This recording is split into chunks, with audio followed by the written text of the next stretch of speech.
Reka dushime Imana nanone duhaye amahirwe yo kuboneka imbere yayo muri aya masaha y'umugoroba. Tugiye nanone gufatanyiriza hamwe kwigana ingingo yo kuwa gatanu. Ni muri ya gahunda yacu hamwe tubana mu byigisho.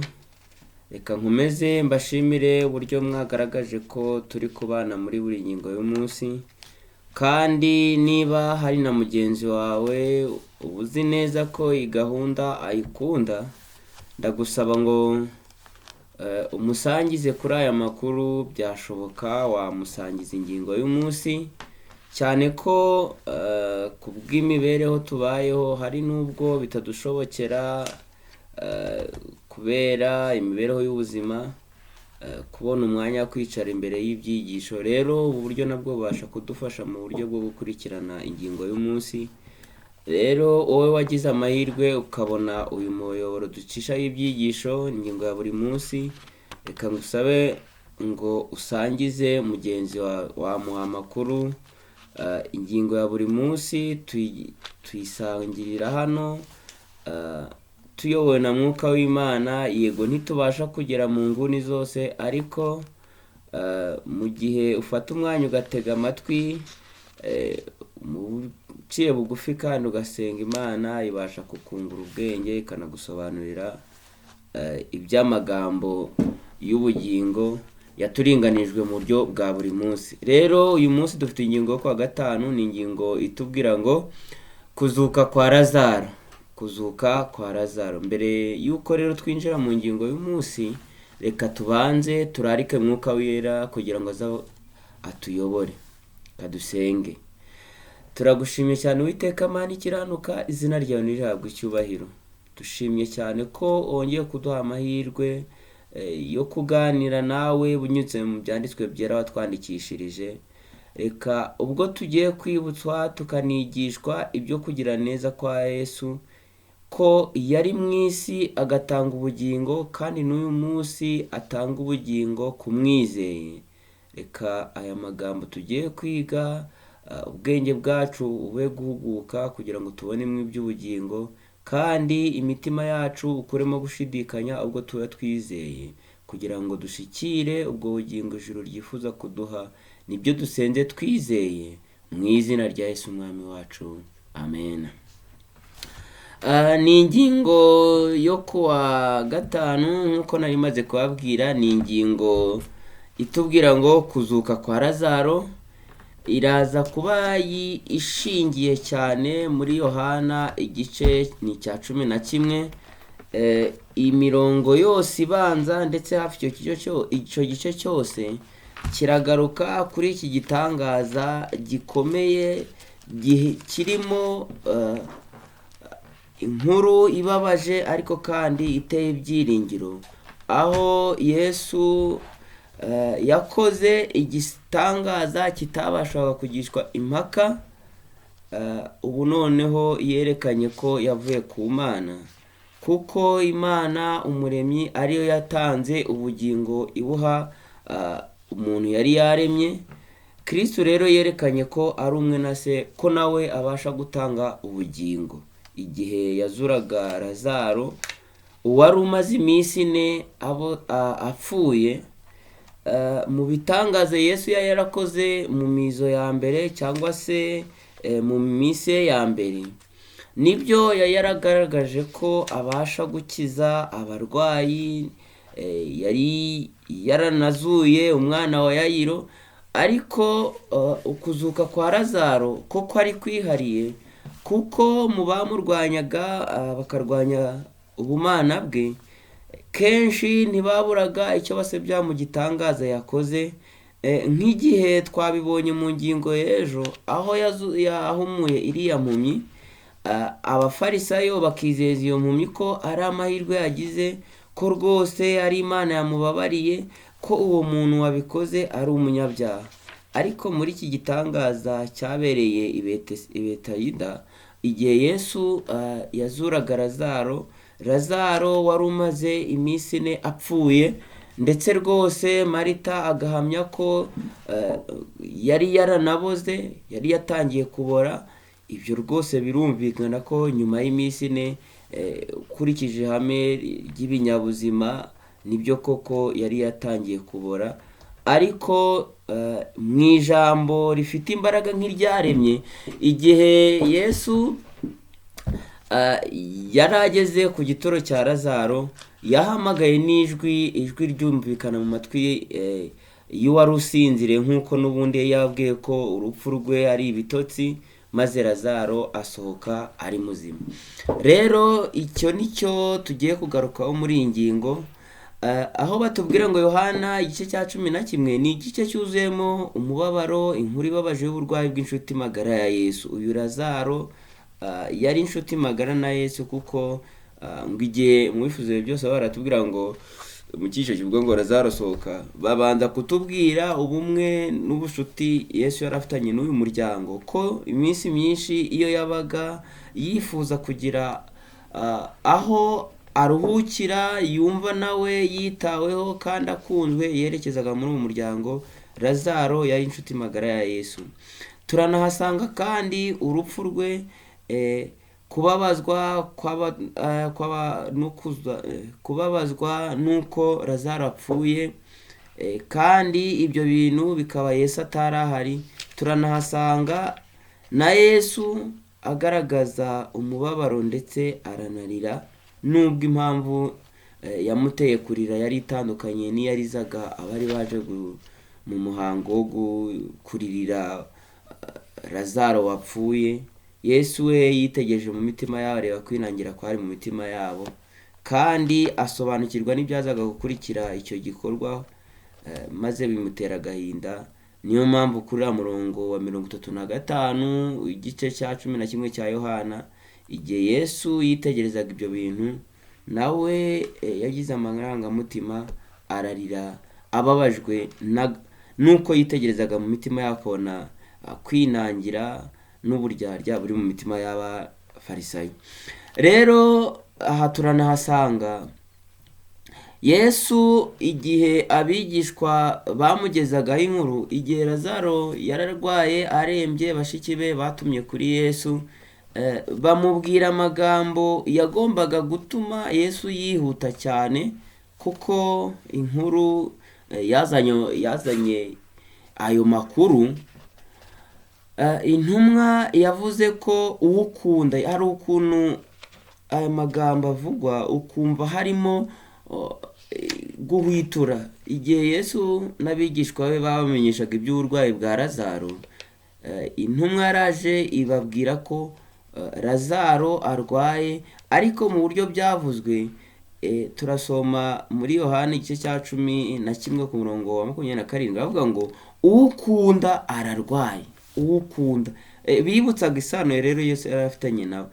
Ariko Yesu asibira iminsi 2 mbere yo gutangira urugendo rwe yerekeza kwa Lazaro, ndetse avuga ko anejejwe n'uko ibyo byabaye atariyo, cyangwa se anejejwe n'uko urupfu rwa Lazaro bibaye atari aho hafi. Bitari ukuvuga ko hano baratubwira ngo ntabwo icyatumye Yesu avuga ibyo ari uko yari afite umutima mubi, ahubwo icyari kimushimishije kwari uguhishura icyubahiro cy'Imana.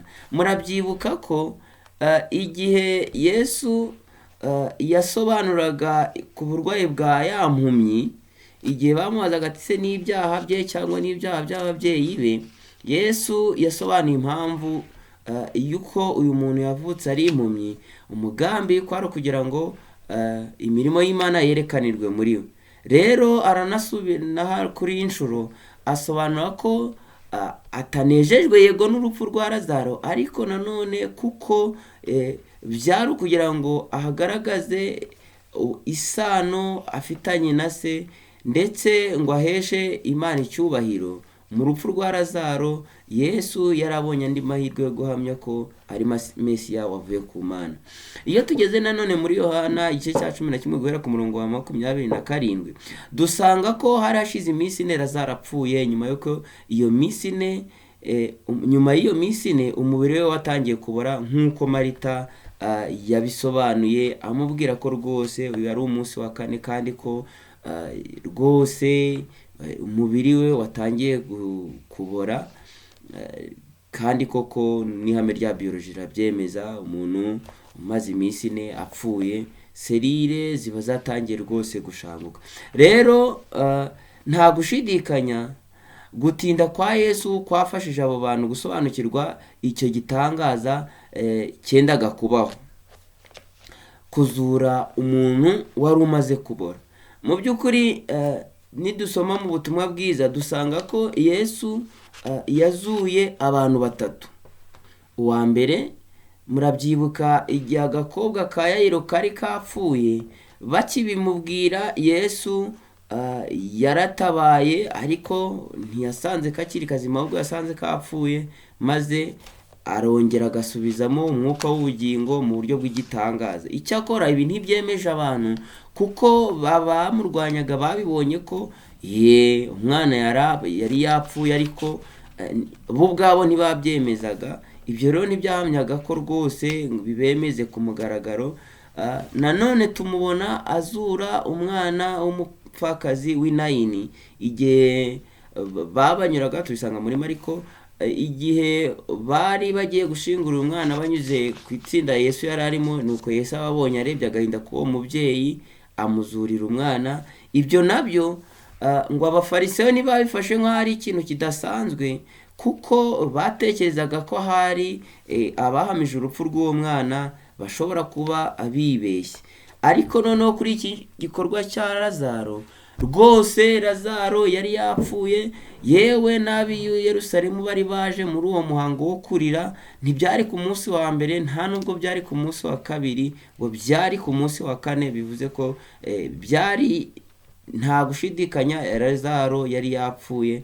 Rero mu kuzura uyu muntu wari wamatangiye kubora, ni igihamya kirenze. Mbese hano baratubaza ngo mbese hari ikindi gihamya kirenze iki cyashobora gutangaza ko ngo cyemeze uwo Yesu yari we, ko yari Imana? Nta gushidikanya ibyo Yesu yakoze mu kuzura Lazaro byerekanye ko asangiye ububasha n'Imana, ari umwe na Se, kuko Imana Data mwirema niwe watanze ubugingo. Rero Kristo yerekanye ko nawe muri we afite ubugingo, kuko mu guhamagara Lazaro yasutsemo afite umubiri n'imbaraga bigaragaza ko yari ahawe ubugingo bundi bushya. Rero Yesu umeze nk'Imana, we waremye kandi agatanga ubugingo. Yesu nawe yari afite ububasha, rero afite ububasha bwo gutanga ubugingo, kandi kirenze kuri ibyo yagaragaje ko afite n'ububasha ku rupfu. Bityo rero Yesu arakoresha umwanya w'urupfu rwa Lazaro kugira ngo ahishure ukuri gukomeye cyane kwerekeranye n'uwo yari we. Igihe yababwiraga n'amagambo tugiye kora, yabwiye Marita, igihe Marita yamubwiraga ibyabaye, Yesu yamubwiye amagambo meza cyane, avuga ati Marita, nyizere ninjye kuzuka n'ubugingo, unyizera naho yaba yarapfuye rwose azongera abeho, kandi n'uzaba akiriho, uwizeye wese ukiriho ntabwo nawe azapfa iteka ryose. Muri aya magambo ubifuzuye byose baratubwira ngo aya magambo yo guhumurizwa gukomeza umutima w'abari bababajwe n'urupfu rwa Lazaro aracyari amagambo afite imbaraga, aracyafite ubushobozi bwa mu guhumuriza imitima y'abihebye bo mu bihe byose. Hano baratubwira ngo nk'uko Yesu yerekanye ko ari umucyo w'isi mu gihe yahumuraga iriya mpumyi, no kukuzura Lazaro arerekana ko akamukura mu rupfu, yerekanye ko ari we kuzuka kandi ari nawe bugingo. Ya magambo twabonye aho Yesu avuga ngo ninjye mucyo w'isi, kuko yashoboye gukiza uyu wari impumyi akongera akabona. Kandi burya igituma umuntu areba nuko amaso ye abasha kugira ubushobozi bwo kwakira imirasire ivuye ku rumuri, maze akabasha kureba. Nanone kandi Kristo yerekanye ko ari we mutangabugingo, nk'uko Imana ubwayo nayo ari yatanze ubugingo. Ni igihamya gikomeye rero gishyigikira insanganyamatsiko Yohana yifuza kutugezaho, aha dusobanurira ubumana bwa Yesu, uko yavuye mu ijuru ndetse ko nitumwizera natwe tuzabona ubugingo muri Yesu Kristo. Amagambo meza nifuza ko twese tuzirikana iyo tugeze ku musozo w'iki gitekerezo dusanga muri iyi nkuru dusanga muri Yohana igice cya 11, rwose dusoza imitima yacu inezerewe, ariko hari ikiri bubabaze, ikibabaje nuko nyuma y'uko Yesu azuye Lazaro, abafarisayo babona rwose nta bundi buryo abantu bari bumwizere, kandi ko bigaragara ko yavuye ku Mana. Bahimbye imigambi noneho ku mugaragaro yo kumwica. Ikintu gitangaje cyaje no kuntangaza, gute abafarisayo bicaye ubwabo bakajya imigambi yo kwica Yesu, umuntu wari umaze kugaragaza ko afite imbaraga no ku rupfu, amaze kuzura uwapfuye, barabibonye. Lazaro wari uzwe wapfuye babizi, babibonye banabihamije, baragenda bicara bakora inama, bacura imigambi yo kumwica. Mbega ukuntu iyo Satani yamaze gufata abantu akabahindura ingaruzwa muheto, atuma rwose batakaza ubushobozi bwo gutekereza n'ubwo gushira mu gaciro. Ntago bigeze batekereza ko uyu nguyu bamaze kubona rwose ko asangiye ubumana na se, babonye ko yavuye ku Mana kandi batabashije kubishidikanya no kubivuguruza, bacuze imigambi yo kumwica. Kandi uwo bacura imigambi kwica yari agaragaje ko afite ububasha no ku rupfu. Mbega kwinangira imitima, mbega ukuntu Satani adutera kutahumuka amaso, ahubwo rwose n'ibimenyetso bigaragara abasha gutuma tutabyitaho. Hano baratubwira ngo Yesu yerekanye ko afite ubushobozi bwo kuzura kandi akagarurira ubuzima wari wabubuze. Abo bantu rero batangira gutekereza uburyo bacura imigambi yo kumwica, maze ngo bahagarike umurimo we. Mbega urugero rw'intege nke z'abantu nk'uko zabaye, nk'uko zihabanye ndetse n'ubushobozi by'Imana, bihabanye rwose n'ubushobozi n'ubwenge by'Imana. Mbega abantu bagize kujirwa gukomeye, wari umaze kugaragaza ko ategeka n'urupfu, ubwo yazuraga Lazaro akamukura mu rupfu akamusubiza ubugingo. Ubu noneho bicaye barimo bacura imigambi yo kumwica, kandi uwo yari yamaze kubahamiriza nabo bumva ko ari we kuzuka n'ubugingo. Reka twebwe ubwo tubonye ko Kristo yatsinze urupfu, newe n'abasinzi n'abapfuye abasha kubazura, reka dusabe Imana kugira ngo ibi bintu tubyizeze imitima yacu, kugira ngo naho twaba turi bazima tuzamusanganire, kandi nituba twanarapfuye twizeye tubikiye ubugingo buhoraho. Kuko ubwo Umwami azerekanwa, nk'uko Pawulo yabyanditse mu rwa mbere rw'Abakorino igice cya 15, avuga ngo rero ntidukwiye kugira ubwoba bw'uko abapfuye bizagenda, kuko ubwo Umwami azaza azahamagara n'ijwi rirenga, nuko abazaba bakiriho ndetse n'abapfuye n'abasinziriye mu bituro bose bagakanguka bagasanganira Umwami. Reka njye namwe duharanire kugira ngo tuzabe muri uwo mugabane. Nibyo mbasabira nanjye nisabira mu izina rya Yesu Umwami wacu, amen. Reka dusenge. Turagushimye cyane Uwiteka Mana ikiranuka, izina ryawe nirihabwe icyubahiro. Tunejejwe nuko uduhishuriye iby'umugambi wawe n'ubumana bwawe igihe wari hano ku isi, uko wagize ububasha ku rupfu igihe wahamagaraga Lazaro agasohoka mu rupfu maze agasubizwa ubugingo. Ibi tubyizeza imitima yacu ko natwe naho twaba twarapfuye cyangwa turi bazima, ubwo Kristo azerekanwa ugahamagara mu ijwi rifite imbaraga nk'iryahamagaye Lazaro, Data, twaba tukiri bazima, twaba twarasinziriye mu bituro, dufite ibyiringiro ko amaso yacu azakureba. Reka rero ubwo tumenye ibyo bikomeza imitima yacu, kugira ngo twitunganye, ukure mu mitima yacu ikidatunganye, ikibi n'igisa nacyo. Data, nubwo ugiye guhishurwa, twese tuzagusanganire. Ngaho ubuntu bwawe bukomeza imitima yacu, tubisabye tubyizeye mu izina rya Yesu Umwami wacu, amen.